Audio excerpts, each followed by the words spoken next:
Hello നമസ്കാരം, പുതിയൊരു വീഡിയോയിലേക്ക് സ്വാഗതം. നാളെ ഏപ്രിൽ 1-ാം തീയതിയാണ്. അപ്പോൾ ഏപ്രിൽ 1-ാം തീയതി മുതൽ കുറേ കാര്യങ്ങൾക്ക് മാറ്റം വരുന്നുണ്ട്, കുറേ നിയമങ്ങൾ പ്രാബല്യത്തിൽ വരുന്നുണ്ട്. അപ്പോൾ അവയെക്കുറിച്ചുള്ളൊരു വിശദമായിട്ടുള്ള വീഡിയോ ആണ്. അതിനു മുമ്പായിട്ട് ഈ ഒരു ചാനൽ ആദ്യമായിട്ടാണ് കാണുന്നതെങ്കിൽ സബ്സ്ക്രൈബ് ചെയ്യുക, സപ്പോർട്ട് ചെയ്യുക. പുതിയ നിയമപ്രകാരം പ്രതിവർഷം 12 ലക്ഷം വരെ വരുമാനം ഉള്ളവർക്ക് ആദായ നികുതി അടയ്ക്കേണ്ടതില്ല.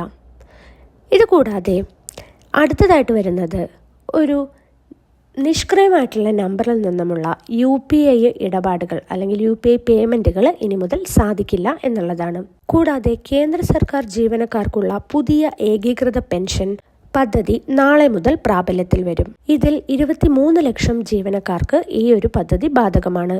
ഇതിലേക്ക് മാറാൻ വേണ്ടി ജൂൺ 30 വരെ നിങ്ങൾക്ക് അപേക്ഷിക്കാൻ സാധിക്കും.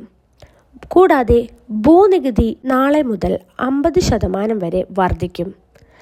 2.5 മുതൽ 15 രൂപ വരെ ആയിരിക്കും വർധനവ്.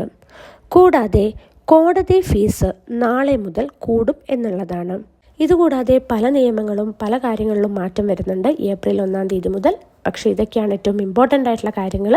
അപ്പം ഇതേപോലുള്ള ഇൻഫോർമേറ്റീവ് ആയിട്ടുള്ള വീഡിയോസിന് വേണ്ടി ഈ ഒരു ചാനൽ സബ്സ്ക്രൈബ് ചെയ്യുക, സപ്പോർട്ട് ചെയ്യുക. താങ്ക്